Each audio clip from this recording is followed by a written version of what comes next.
Welcome to the 6th session of the Backyard Fruits webinar series. We are delighted to have you joining us today. Just a reminder for those of you who may be tuning in for the first time, this is an ongoing 8-part series that's made possible through a partnership with the University of Georgia Extension, University of Tennessee Extension, NC State Extension, LSU Extension, and Auburn University faculty. So we are delighted to be able to offer this series to you and help make shed some light on the ins and outs on backyard fruit production for a homeowner. So we all know that growing fruits can be a challenge, and so we've pulled together experts from all over the Southeast to help this be more of a reality for you. So thank you again so much for being here.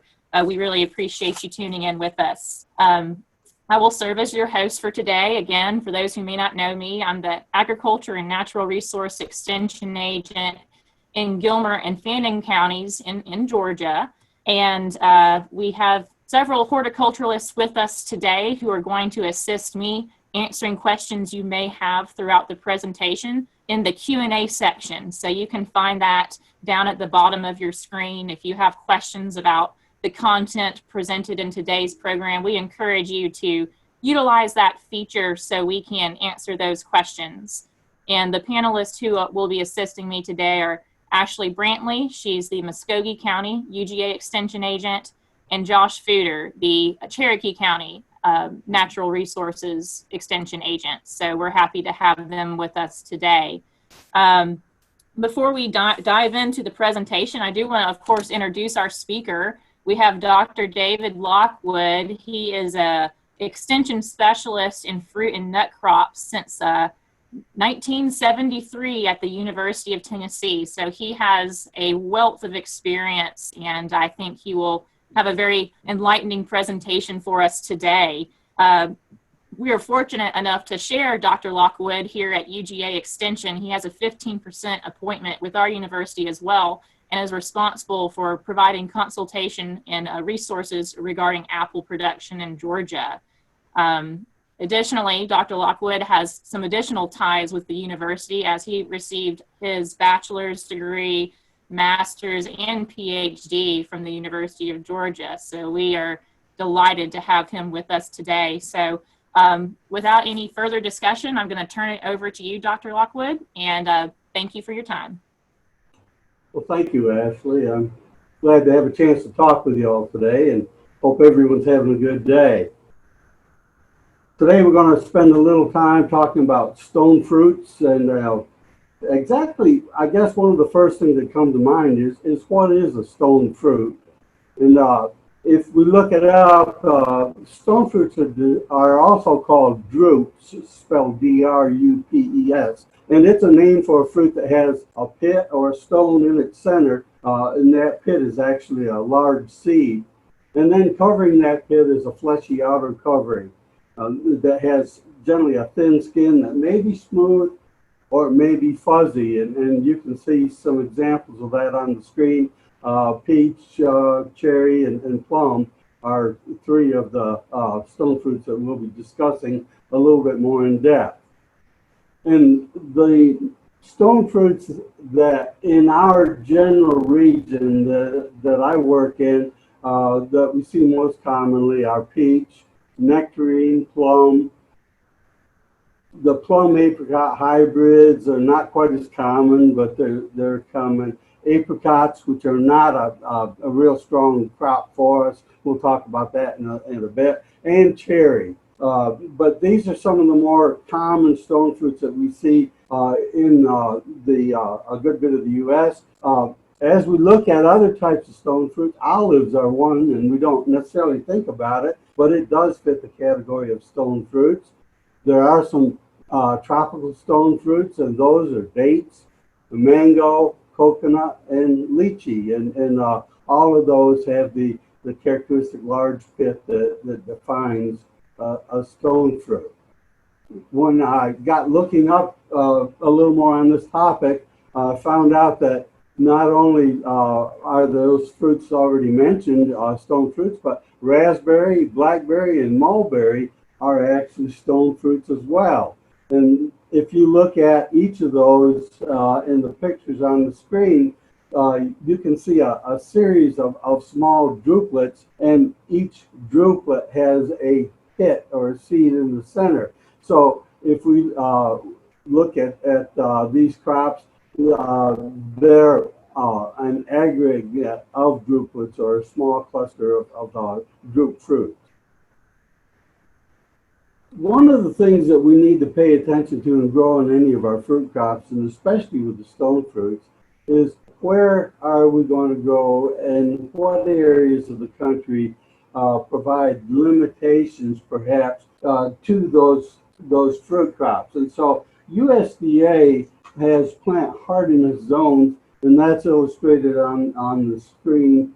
You can see as you start down in the southern part, the temperatures, the average or low temperatures from zone 10 all the way up to zone 2, which is well on up into the northern area and up into Canada. So as we look at the specific crops, peach is a crop that is supposedly suited to zones 4 through 8, although they're better, they perform more reliably as we narrow that down a little bit through zone 6 through 7. Nectarine is somewhere around the same as peach, and you'll see differences with the plums, cherries, and apricot for different areas of the country. So the hardiness zone gives us a general idea, but one of the things I like to caution people about is that it doesn't tell the whole story. One of the primary problems we'll have in our part of the world is not necessarily the extreme low temperatures during the winter months, but we have wide fluctuations over a very short period of time. And so that can be, in fact, that is the main limitation for a lot of our fruit crops that we grow, not just stone fruits, but other crops as well. So when you might have a plant that's fully dormant and you experience 40, 50 degree temperature fluctuation within, say, a 24 to 36 hour period, even though you may not hit what's considered to be the critical low temperature, you're quite apt to see damage or worse in some of our stone fruit crops. So the hardiness zones, like I said, are a good guide, but it's not the whole story. Another thing we look at when we try to determine what types of fruits and what varieties of fruits to grow are chill hours. And what are chill hours? Basically, chilling occurs, or chill hour satisfaction occurs during the dormant period, and we need a certain number of hours of cold temperatures, usually between 32 degrees and 45 degrees Fahrenheit, to satisfy an internal requirement of that plant that will allow the plant to break dormancy and to grow normally once weather conditions favor growth. And so, again, if you look at the map on the screen, you can see that on the border between Florida and Georgia, 200 chill hours is reported. And of course, we accumulate more chill hours as we progress further north. It's important to match the crop and the variety with the general chilling that you accumulate in your area, because if we don't have adequate chilling, we're having problems growing the crop. So those are some of the things that we use to talk about what crops we might want to grow and what varieties of those crops might be suited to our area. Now, one of the things that I always talk about when we get into fruit production of any kind is trying to plant the crop on a site that will give us the best chance of success. Dr. Lockwood, yes. I'm sorry to interrupt you, but we do have some reports of folks having a hard time hearing. Would you be able to try to speak up just a little bit for us? Yes, I'm sorry. I apologize. But one thing I try to focus on with most fruit crops uh, is prior to planting, make sure that we find a desirable site in as much as we can for that crop. Uh, Site selection in commercial fruit production is probably the most important decision the grower ever makes. And for the homeowner, of course, we may not have that many options, but it's important to realize that there are advantages and disadvantages to different areas that we may have within our yard. So, listing some of the components of the site that we like to see. Full sun is generally defined as at least 6 to 8 hours. I like morning sun better than I do mid or day or afternoon sun, because in addition to satisfying the sunlight requirement, if you get good morning sun, the foliage and the fruits dry off quicker after a wetting event, and it lowers your disease potential. Elevation is another thing.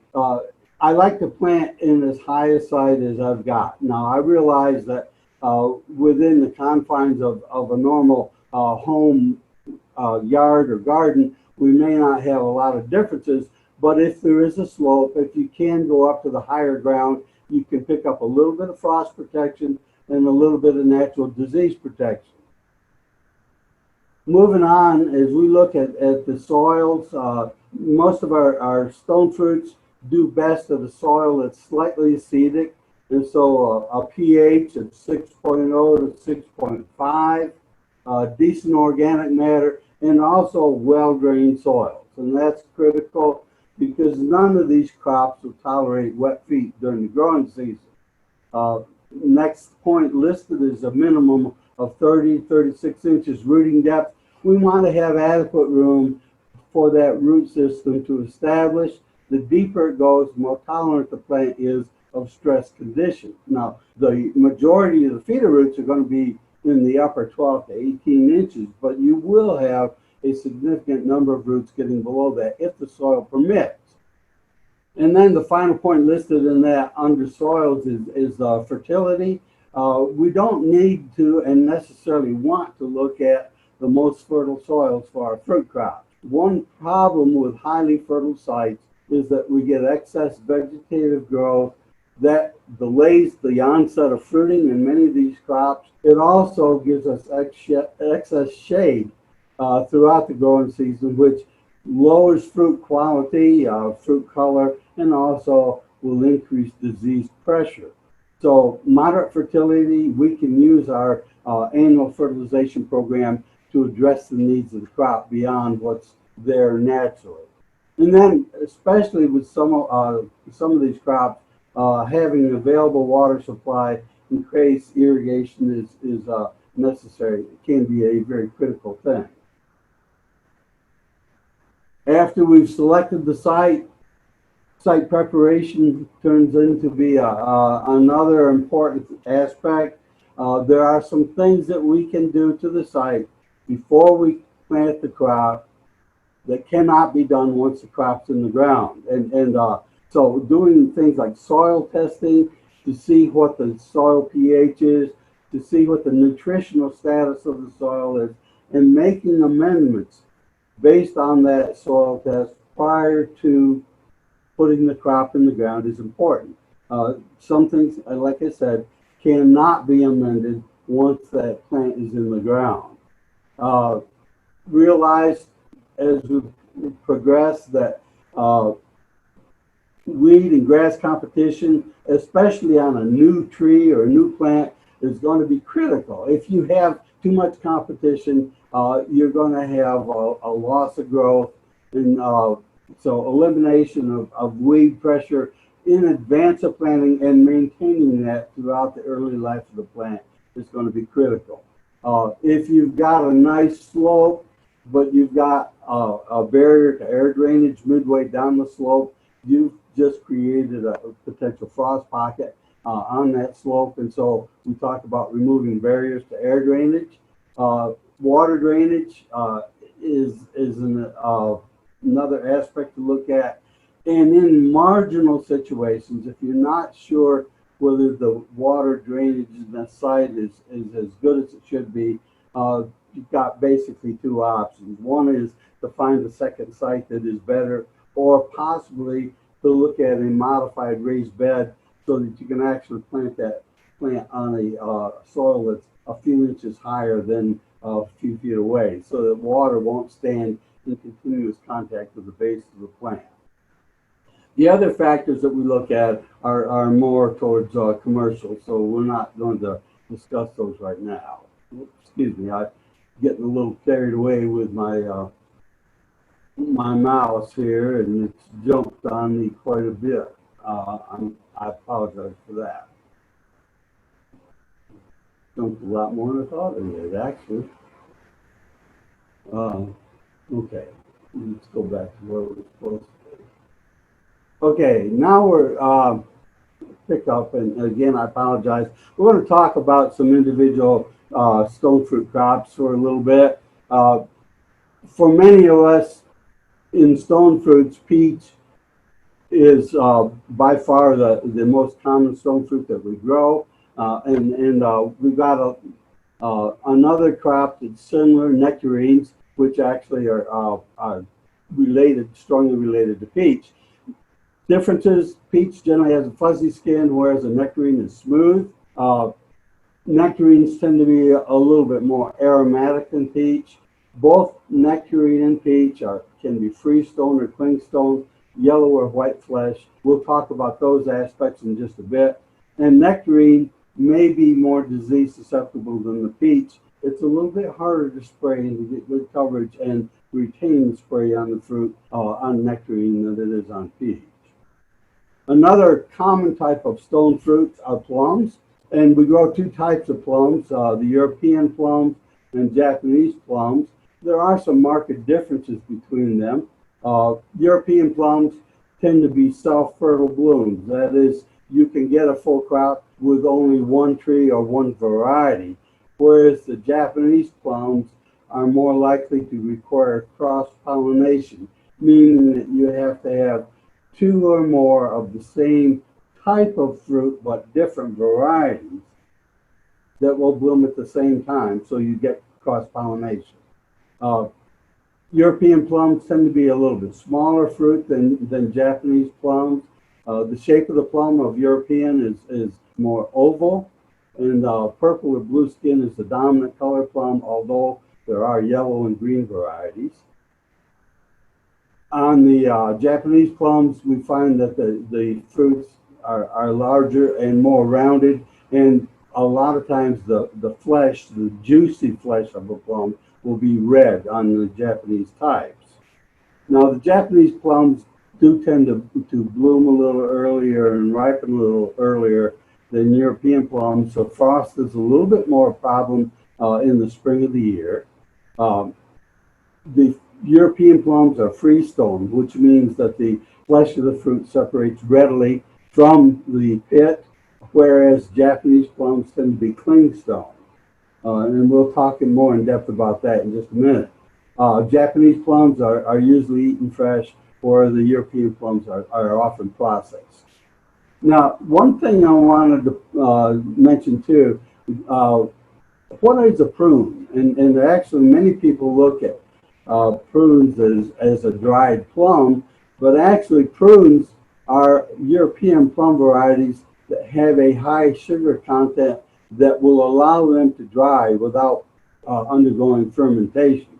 So it is, there are prune type plums out there. For example, Stanley is a prune type European plum. So a plum is not necessarily, or a prune, I'm sorry, is not necessarily just a dried plum. It takes a certain type of plum to give you a prune. Another stone fruit crop that we can talk about, but we don't see much in the area that I work, are cherries. And the two types of cherries that we grow are sweet cherries and tart cherries. Sweet cherries are more difficult to grow than tart. And you've got multiple varieties of sweets, and some of them will have red, black, or yellow fruit. The sweet cherry, the fruit itself, tends to be a little larger than the tart cherry. Most sweet cherry varieties require cross-pollination. So we need to be aware that depending on the types, on the varieties that you grow, you may need to have 2 or more varieties to get cropping on any of them because of the need for cross-pollination. There are some sweet cherry varieties that do not require cross-pollination, but even with those, they will crop better. You'll have more fruit and better quality fruit if cross-pollination is available. Sweet cherries are a little bit more sensitive to winter injury and canker diseases, and there is an interaction between winter injury and canker diseases. One predisposes the other, or the tree to the other, and quite often, as a result, we see a shorter tree life with sweet cherry than we do with tart cherry. Sweet cherry is a little bit earlier to bloom, and therefore frost is a little bit more of a threat. Most of the sweet cherries are consumed for fresh fruit, although there is some processing done with them. On the other hand, tart cherries are primarily processed fruits. Montmorency is a variety of tart cherry that comprises most of the cherry production in the United States. It's a self-fertile tree, so it will fruit by itself without cross-pollination. There are 2 other varieties not listed here. One of them is called Early Richmond, and the other one is North Star Dwarf. They are both tart cherries, and they are self-fertile blooms as well, and they will grow and fruit in the same area that Montmorency will. We're seeing more and more information about the health value of cherries, particularly tart cherries. And one of the unique aspects of tart cherry is that the fruit is high in melatonin. So take a few cherries, eat a few cherries before you go to bed, and you'll sleep better because of that. But the tart cherries are generally used for processing, for baking, for juice, and for drying. So it's not a fruit that you're going to see on the markets as a rule when you go out and look for fresh fruit. Apricots are another stone fruit that we do not see much in the area of the country that I work. The apricots tend to have a little bit smaller fruit than peach. The flavor's tart, but they have a nice, rich, creamy texture on the fruit. They're used a lot for fresh as well as for processing. Jams are good, or dried fruit. The skin of an apricot is high in pectin, so they do lend themselves well for jam making. Most of the commercial varieties have a relatively short chilling requirement, which is why we don't see a lot of them grown in this region. They'll satisfy in the Knoxville, Tennessee area, for example. Most of the apricots will have all the cold weather they need generally shortly after Christmas, which means if we get a few days of continuous warm weather, they're coming out of dormancy. We're going to see bud swell, and the tree will actively start to progress, and that means it's losing its hardiness. And once it turns back cold, we're going to see loss first to the fruit buds, and then in severe cases, we'll actually see loss to the leaf buds or the woody tissue of the tree. So apricots are not suited for production in all parts of the country. I wish they were, because it's a wonderful fruit. And another type of fruit, stone fruit, that we're seeing now that are showing up a little bit more frequently in the stores are some of the apricot by plum hybrids. And so 3 of them are listed here. The plumcot is a first-generation cross between apricots and plums, and will have some of the characteristics of both. Aprium is a 75% apricot, 25% plum cross that tastes a lot like apricot, but maybe not quite as juicy. And then the pluot is a 25% apricot, 75% plum that tastes a lot more like plum than apricot. They're unique. We don't see a lot of them. Limitations for our area are about the same as we see with apricot, in that they tend to have relatively short chilling requirements, somewhere in the range of 500, maybe 550 hours. So they're very vulnerable to winter freezes, late winter freezes, or spring frost in our area. Now, we talked a little bit about clingstone and freestone fruit, and we'll see this in several different types of stone fruits. And what do we mean by that? Well, with a clingstone, the fruit adheres to the pit or to the stone, and you can see the donut peach down at the below in the slide. That is an example of a clingstone where the flesh does not separate readily from the pit. We can have either white or yellow flesh varieties of clingstone stone fruits, and we may see in the peach area or nectarines either melting or non-melting flesh. We'll talk about that in a bit. Clingstone is quite often used for processing peach. They tend to be a little sweeter than freestones, but a freestone fruit will separate cleanly from the pit when the fruit is ripe, and so it's nicer to eat fresh out of hand. If you slice a peach, for example, and it separates cleanly from the stone, it's not as messy and it's a lot nicer to eat. Again, white or yellow flesh, and generally freestone peaches tend to be a melting flesh type of fruit. Talk about yellow flesh versus white flesh. Most people are familiar with yellow flesh peaches and nectarines. This is kind of gives us what was considered to be the classic peach flavor. The skin on yellow flesh fruit tends to develop a relatively deep yellow to orange or even red blush, and maybe striped or maybe more of a blush. Yellow flesh, of course, once you cut the fruit in, you'll see that characteristic. As a rule, yellow flesh peaches and nectarines tend to have a higher acidity than white flesh varieties. Now, this acidity will mellow some as the peach ripens, but again, they're more acid. The sugar level on the peach may be fairly high, but yet they don't taste as sweet primarily because of the acidity. White flesh peaches are often described as having a sweeter flavor, again, because many of the white flesh varieties are low acid, and so they do taste sweeter. The skin of a white flesh peach will be a pale yellow to almost white, and will have a reddish blush on it when the fruit gets ripe. White flesh peaches tend to be a little bit more delicate, and therefore they're more easily bruised, and they're harder to handle, but they're very nice fruits to eat. I like them a lot, and they make a nice contrast with white yellow flesh varieties. The texture of the peach on white may be a little bit smoother than what we see on yellow.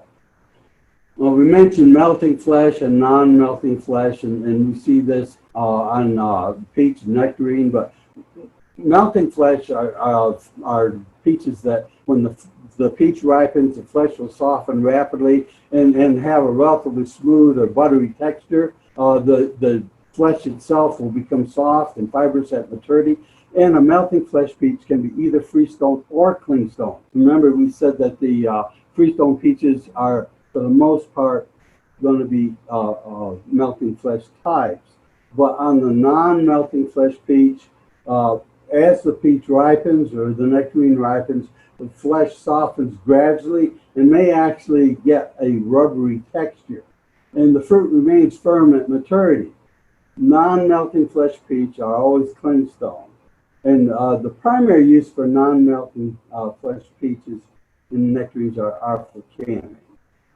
Again, they tend to be a little sweeter perhaps than melting flesh, but the firmness of the peach lends itself well for processing. One peach that's kind of unique are the Peento or donut peaches that we see some. These tend to be a flat peach, and they're very good. They have a unique taste that I really think is interesting. but that flat-shaped peach may actually have a pit that will be somewhat exposed to the outside of the peach. So not only is it shaped like a donut, but many times that pit can be pushed out without having to cut the peach and leaving a hole like you see in a donut.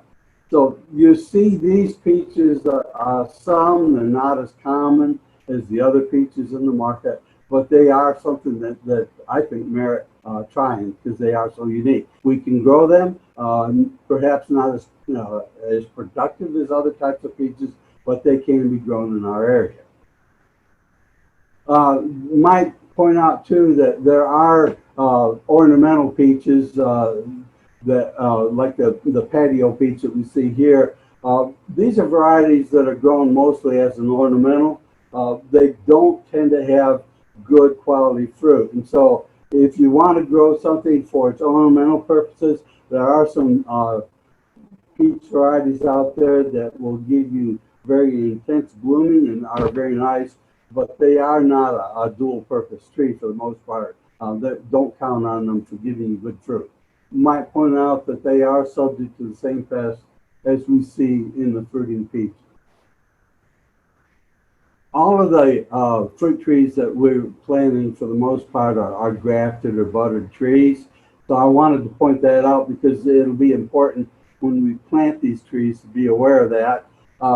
What we're doing is selecting rootstocks or root systems which are going to be a peach for the most part, or a cherry, depending on the type of fruit we're propagating. But the rootstock is selected for the characteristics that it may impart to the tree, primarily adaptability to certain soil types, maybe tolerance of dry or wetter conditions, or resistance to some soil pests.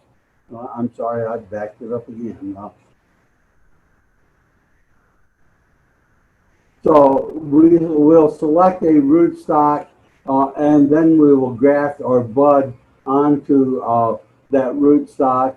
And you can see where the bud union is, and there'll be a little bit of a curve in the tree, and then the varieties on top of that. So as we select peaches, you're going to, depending on where you go, you may see references to different rootstocks, and that's what they're talking about. When the tree is planted, the rootstock, the actual bud union or the graft union, needs to stay above the soil line, but only about 2 to 4 inches or so above.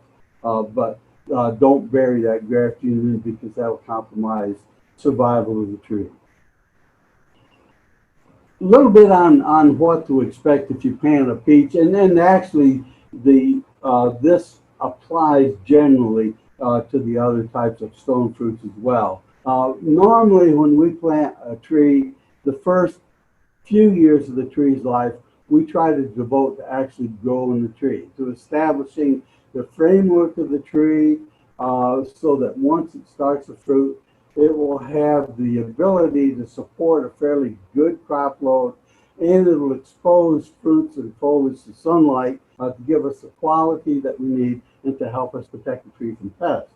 So normally on peach, nectarine, and to a lesser extent on some of the plum, we're looking at about a 3-year lapse between the time we plant the tree until we get the first fruit. Now, if the tree sets fruit prior to that time, depending on the size of the tree, I like to pull that fruit off and let the tree focus on vegetative growth. So if we start fruiting about the 3rd year, normally with a healthy tree, we'll be looking at full production somewhere around the 5th to 6th year after planting. And the expected life of the tree will vary a lot depending on the soils, the site that it's in, your cultural practices, and of course weather conditions that we experience. But the commercial life in my part of the world, somewhere in the neighborhood of 15 years. Now, as we go to some other areas, this will be a little short. And then we'll see in middle to South Georgia, parts of South Carolina, we're not seeing that kind of tree life as a rule. How much fruit do you get off a tree? And again, we're looking at peach. Generally, depending on variety, 2.5 to 4 bushels of fruit. 2.5 is more of what we'll see off an earlier ripening variety, and the 4 bushel might be for later ripening. The tree will set a lot more fruit than what it can handle. And so one of the big challenges you as a grower will have in the spring, if we come through with a good bloom, no frost, and a healthy tree, we're going to have to go out after the fruit has started to form and pull off a lot of the fruit to allow the remaining fruit to get good size, to keep the tree from breaking down under a crop load, and also to allow the tree to initiate fruit buds for the following year. And so that's the expected yield that we see here is after thinning, after we adjust the crop load. And one thing we try to talk a lot about in growing fruits is sunlight. We're actually in fruit production trying to harvest the sun. It takes certain levels of sunlight to get fruit bud initiation within the canopy of the plant, regardless of whether it's a grapevine, as you see here, an apple tree, a peach tree, blueberry, whatever. Certain levels of sunlight are needed for fruit bud initiation. As the season progresses, if we have good sunlight penetration throughout the canopy of the plant, we also have good air movement, and if we're carrying on a spray program, the ability for good spray penetration for good quality. So how do we get this sunlight penetration? Well, we do that partially through our pruning, and we start off pruning at the time we set the trees. And this shows the sequence that we use on peach, where we set a young tree that will have several side branches. Incidentally, I like to set relatively small trees, somewhere around a 36-inch tree.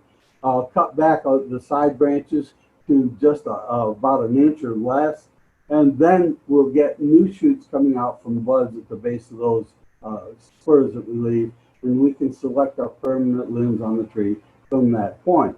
So we're building a tree that's got the ability to have a good crop, but also to expose that fruit to good sunlight and air penetration. And here we see the tree another year along, and we've selected 3 scaffold limbs and taken the center out of the tree to get what we call the classic open center system that we see in peach trees like the one shown here. On the stone fruits, especially peach, nectarine, tart cherry, and some of the plums, this open center allows us to keep the tree relatively low and open for good quality production and low production where it's accessible to the grower. Fruit production is a year-round task. So the calendar that you see here is very general, but it kind of outlines different practices that we do with fruit trees throughout the year, beginning in the middle of the winter with our dormant sprays. We plant in late winter to spring, prune late winter, fertilize in spring, thin the crop like I talked about, and hopefully we'll have good harvest on up in the summer months.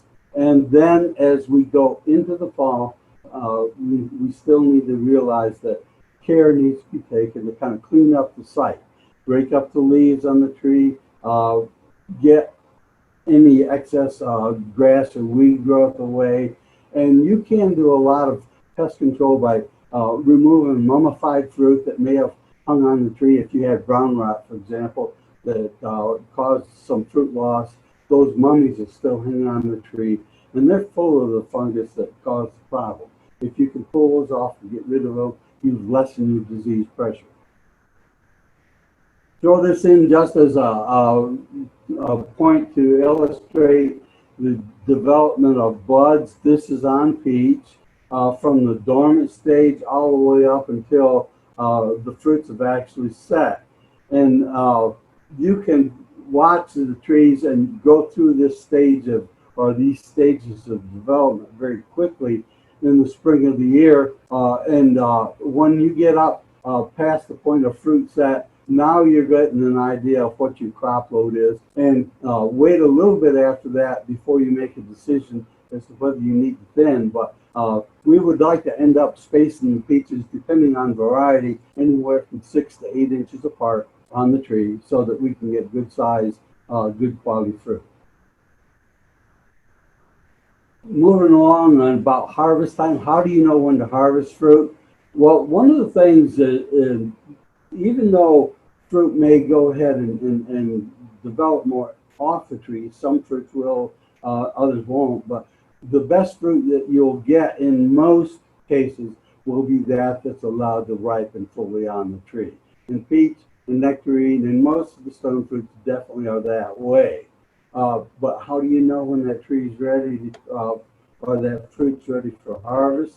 Well, if you're looking at a peach, you can look at the color of the fruit, primarily the ground color, the non-red part, and it'll turn from green to a light green, maybe to a yellowish green to yellow, in the case of yellow flesh fruit, or pale green or greenish white for white flesh fruit.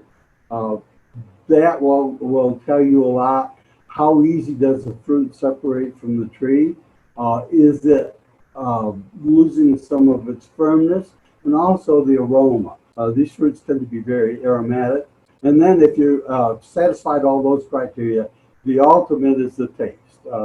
Pull the fruit and try it, and realize that the fruit in the top of the tree, where you get more sunlight, will tend to ripen a little bit ahead of the fruit lower down or in the interior of the tree. Use the same criteria when you buy fruits: smell, color, firmness. Those are good criteria to use in the store as well. Be careful with ripe fruit. They're very gentle, so you don't want to bruise them. That'll just accelerate the decline. If you need to ripen them, you can ripen them on the counter a little bit, but as soon as you get to a ripe point, refrigerating the fruit will help to extend their shelf life. And so a good ripe peaches will keep for a few days in the refrigerator, but don't try to store them too long because it will break down. We cover a lot of area, geographical area, when we talk about these crops. So one thing that's important to realize, regardless of where you live, the best information you can find on growing stone fruits or other fruit crops in your area is at your local county extension office. And please use that resource, because the agents there have seen what's been successful in your area. They've got contact with the research people and specialists at the universities, and are the best source of advice that you can get. With that being said, Ashley, I think we've covered what I had, and would look forward to answering any questions if there might be. Fabulous. Thank you so much, Dr. Lockwood. We do have quite a few questions here in our Q&A section, so let's go through some of these. So the first one concerns a 7-year-old miniature grafted tree with several different species of stone fruit on it. It has peach, plum, and apricot. The individual has seen the peaches and plums, but no apricots, and the fruit is quite small. How do they encourage size, and any recommendations on trying to keep this plant pest-free? Okay. To start off with, one of the reasons that they have not seen apricot may be partially due, at least in regards to where they're located. As we mentioned earlier, apricots tend to have a lower chilling requirement. They break dormancy earlier, and the buds become a lot more vulnerable to cold damage. And so it may be that those fruit buds, while they're formed, never get a chance to actually make it to bloom, because cold temperatures may take them out. That would be the first thing I would think of. As far as fruit size, the tree sets a heavy crop of peaches or nectarines. Crop thinning, when those peaches are relatively small, when they're somewhere between, say, a dime and a nickel in size, I would want to thin that crop.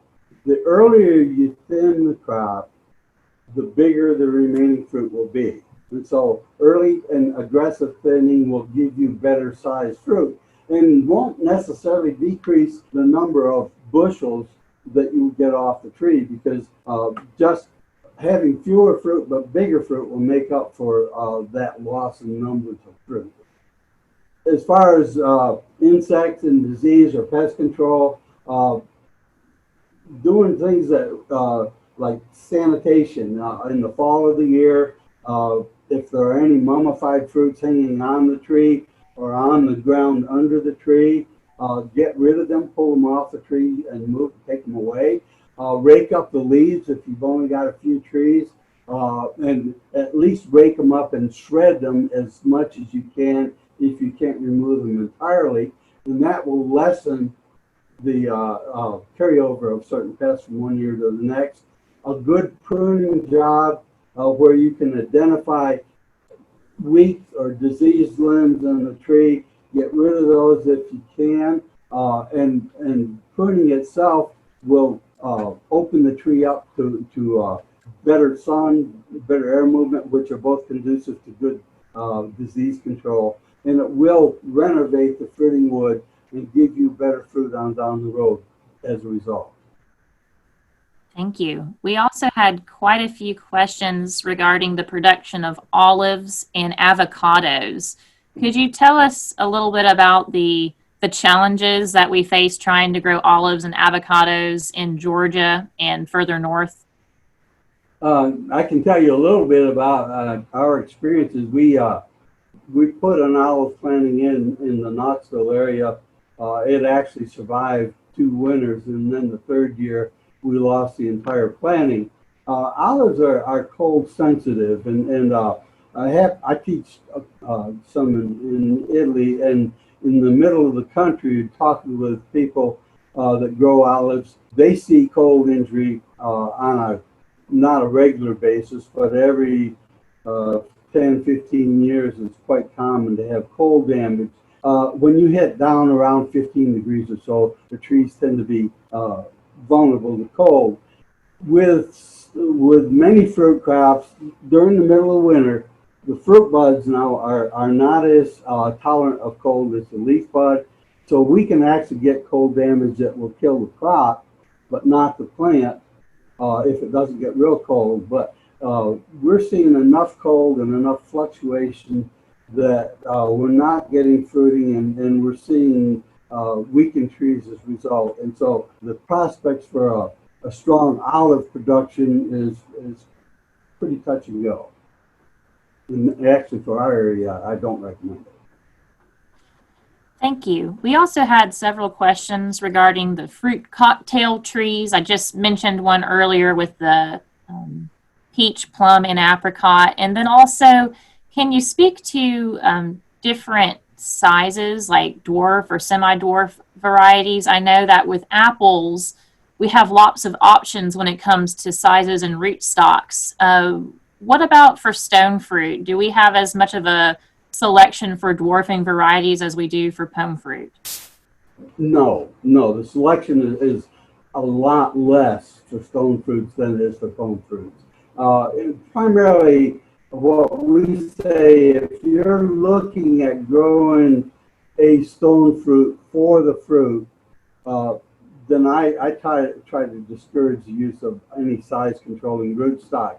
With that being said, some of the newer rootstocks that are showing up for peach do offer some size reduction, but we're in the early stages on those, so you're not going to find that very often out in the market if you look at the nurseries.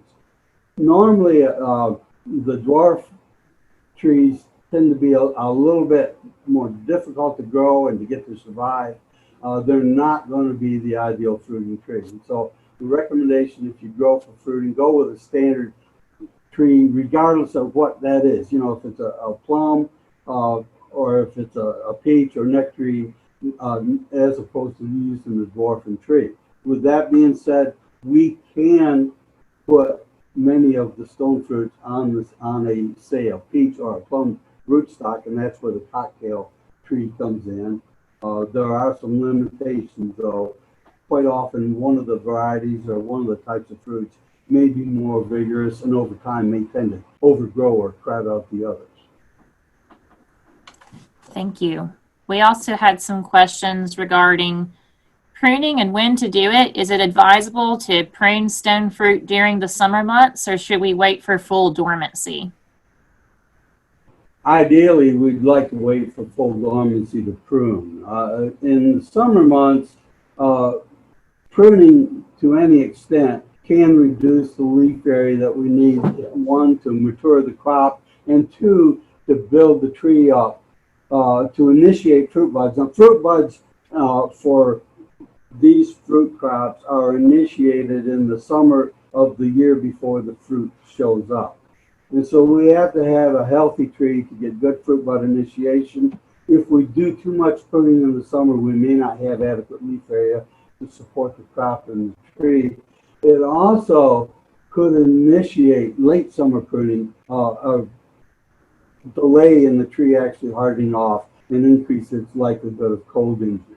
My recommendation on pruning and stone fruits is to wait as late as you can in the winter or early spring to prune and still get it all done. And we're actually doing a lot of pre-pruning now after the trees have started to become active. That way we can assess what cold injury we had. We can assess the crop status if we wait until after bloom and prune accordingly. So late winter to early spring is probably the best time. Thank you. And just to piggyback on that, I know with our homeowner audience, some folks, depending on where you are, might be very limited on space. And so as we look at our backyards, trying to find an opportunity to fit in a fruit tree, some folks go with espaliered trees. One individual was curious if an espaliered fruit tree would have any reduction in fruit or fruit quality. Any comments on that type of training? Yeah, using some of the systems like espalier can be very fun for an avid horticulturist, and it can give you some unique aspects and can give you some good quality fruit. If done correctly, the quality of the fruit will be every bit as good as on traditional training systems. The amount of fruit, as a rule, is going to be less. Generally, we're growing them in a more confined area. We're doing things to the tree that may tend to shut down vigor of the tree when we train it to a espalier or other support system. So our total crop load may not be as great, but we can, in many cases, make up for that by having greater tree numbers within a given area than with normal systems. Okay, thank you. And then any tips on how to tell which is the current season's growth and where do I prune so you don't prune your fruit away? Yeah, right now, of course, it's easy to look at current season's growth because the new shoots are succulent, they're green, and the older wood is going to be anywhere from a bronze to a brown color and harder. As we get into the summer, especially as we get into late summer and fall, you're going to start to be able to pick up fruit bud development on the shoot. And that is one of the things that becomes easier as we go through the dormant season and get into late winter and early spring, because the fruit buds will start to swell after the tree comes out of dormancy, and it will allow you to see how many fruit buds you have, where they are, and you can adjust your pruning to either thin heavily or to leave more fruit on the tree. And it's easier to do it at that time than it would be, say, earlier in the winter. Thank you. You also mentioned that if your site isn't the most suitable for production regarding drainage, that you could raise the planting up in a raised bed. What site, how big does that raised bed need to be to accommodate a peach or a plum? Well, that's a good question, and I guess it depends a little bit on just how compromised the soil drainage is. If you did no more than have, say, a bed that was 18, 24 inches wide, but a few inches higher than the ground out a few feet away from the tree, where you did not have freestanding water in direct contact with the trunk, that's going to help it. If you don't have that in the winter, if you've got standing water in contact with the trunk and you get freezing and thawing, it can damage the trunk. So draining it away from the trunk is going to be important. Now, if you look at the entire root system of the tree, of course, normally we're going to say you want to have good drainage out pretty much for the drip line or as far out as the limbs extend on the tree. So it varies a little bit depending on the problem you have. A minimal raised bed would be one that would be, say, 18, 24 inches away from the trunk on each side, so that you got at least that much water drainage. Another question that I get often from homeowners is, what is that gummy substance coming out of the trunk of my peach tree? Can you speak about gummosis and what leads to that generally in a backyard setting? And if your tree does have gummosis, is there anything you can do to save it? Okay, yeah, so gumming is a wound response that we see in stone fruits, and it can be caused by any one of a number of things. In normal production, insects, the trunk borer, for example, on the lower part of the trunk and down, especially right about at the intersection of the soil with the trunk, is a peak place for borers to go in, and when they damage the trunk, the tree responds by putting gumming out in the place of the wound. You'll see some gumming up in the trees through lesser borer, but you can also see it through mechanical damage of the tree. And you mentioned gummosis, which in some cases is a response to weather conditions, or we can actually induce it in the tree chemically. But it's a wound response. So if you see gum on the tree, look at where it is. If it's generally on the lower part of the trunk, say down in the 12 inches or down to the ground, that may be the trunk borer. If it's up on the scaffold limbs, it may be lesser peach tree borer. We also have problems with Asian ambrosia beetle that can cause gumming in the tree. So insects will do it, but we can also see gumming around some wounds. If we get a canker disease, for example, bacterial canker, we'll see some gumming, or if we get some of the shoot dieback with brown rot, we'll get gumming. So a lot of things can cause it. It can be very detrimental for the tree survival, but it also is one we can identify. If we can identify the cause, there are steps we can take in most cases to minimize the damage and the prevention of further gumming on the tree. Thank you. Another disease that I see often from homeowners is black knot. And I know that our native cherries can be a reservoir species for that disease. Any tips for how to remove black knot from infected plantings? Yes, the black knot is quite a problem in all the plums, and it can be a real problem in cherry. It's a fungal disease, but if you see black knot developing, if you can cut it out and get that wood away from the tree, you can at least slow down the spread of the problem in the plant. It may not eliminate it, and it's quite likely to show up in other places in the tree, but at least you can slow it down. But if you find a black knot on a shoot, you want to cut it out by coming several inches below the base of that knot before you make the cut. Don't cut right at the base of that knot, because you've not gotten it out of the tree. So several inches, 6, 8 inches or more below the lowest part of that knot to cut, and then get those prunings away from the tree. There are some fungicides that we can spray to help control it. But if you don't have a good pruning program to get out the black knot, spraying is not going to be effective. Thank you. And in that same line of thought, brown rot is also a pretty devastating disease that we face with peaches in particular. And when a homeowner ends up entrenched in a recurring disease cycle with brown rot, it can be very frustrating and you can end up with no fruit at all. Can you speak to those homeowners who may be battling brown rot? How do you break that disease cycle? Yeah, it can be devastating, and it moves on so fast this time of year as we approach ripening. But it's actually a year-round thing. We've somewhat addressed it in the fall of the year through sanitation. If you have brown rot in your trees this year and you don't remove that fruit as it develops, you will have mummified peaches hanging in the tree this fall. They will stay on the tree through the winter and into next spring.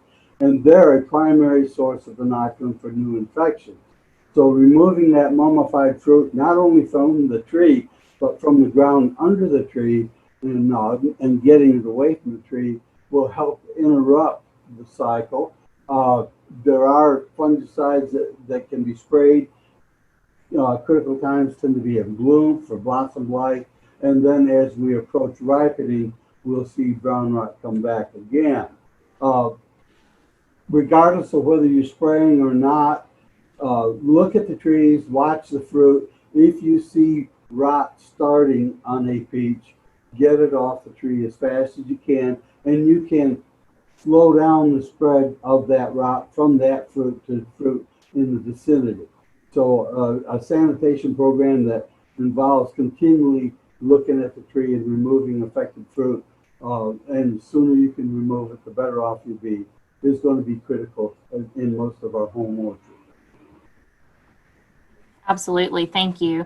And I suppose this is kind of in the same vein of thought here. I know plum curculio can be a big issue, and lots of homeowners are concerned and have issues with early fruit drop. And that can be due to a lot of things, but I do know that the plum curculio can be a leading culprit in fruit drops. Can you tell us a little bit more about managing that pest? The plum curculio, you're right, it can be a real problem. And in the early in the year, in the spring of the year, we'll see plum curculio infection or infestation will occur right after the fruit starts to form in the early stages of fruit. And at that time, a lot of the fruit that will be attacked may drop off the tree. It depends a little bit on the type of fruit as to how big a problem it is. Plum curculio potentially is more devastating, say, on a stone fruit than it would be, say, on an apple, where the fruit is harder and the growing fruit may actually crush the eggs. But the adult will lay its eggs in a slit in the skin of that young fruit. When the eggs hatch out, the larvae will start to feed. And if they damage that fruit too much, it's going to cause that fruit to abort and to drop off the tree. If you can, if you have that problem, again, getting rid of some of those dropped fruits will help, but realize that you're going to have plum curculio coming back. Second generation in midsummer will attack the fruit. In many cases, the fruit's not going to drop, but it can ripen prematurely as a result of the feeding damage that you get off the larvae from plum curculio. So you've got different times throughout the year where it's an issue. It can move in from different types of fruit crops in the area. So it's one that's kind of hard to control.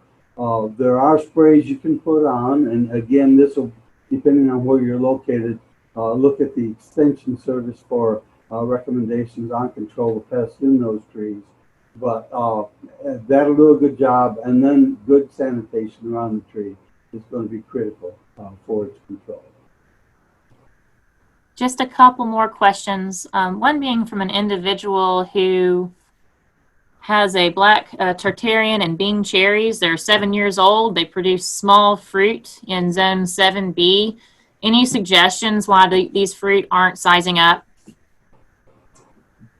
One thing I always try to determine when I get reports like this one is how is the tree? How healthy is the tree and how healthy has it been?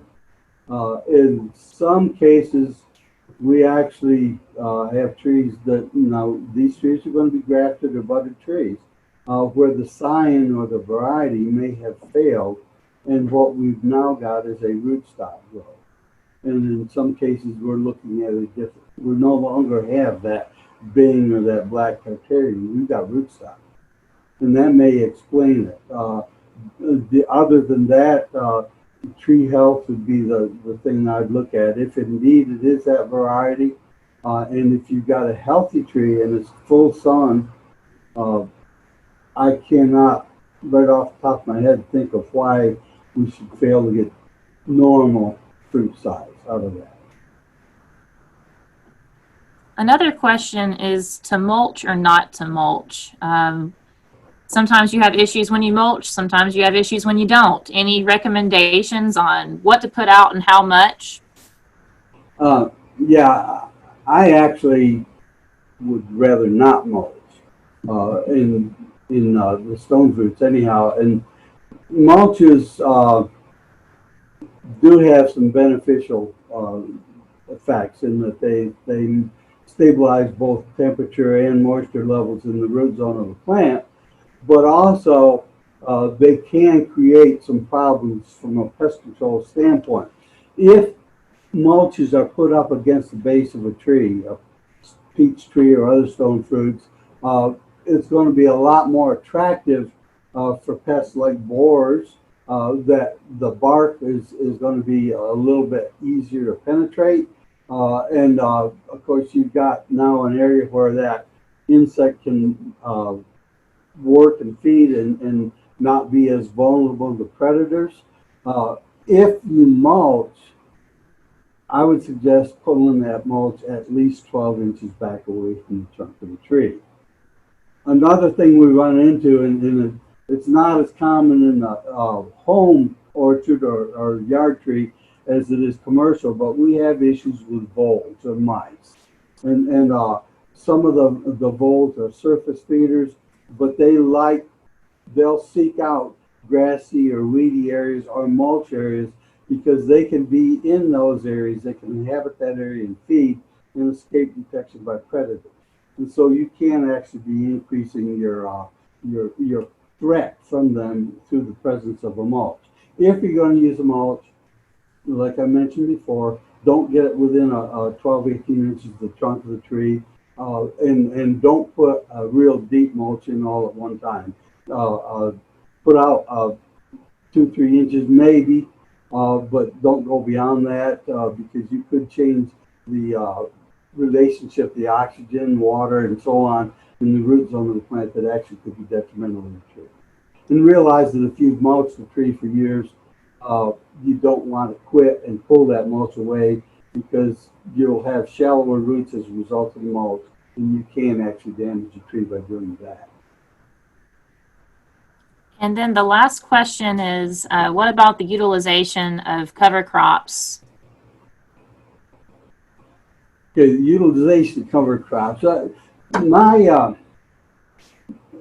In commercial orchards, it's easier to answer that question, I guess, than it is for the homeowner. But my feeling is that the best floor covering is a non-competitive grass.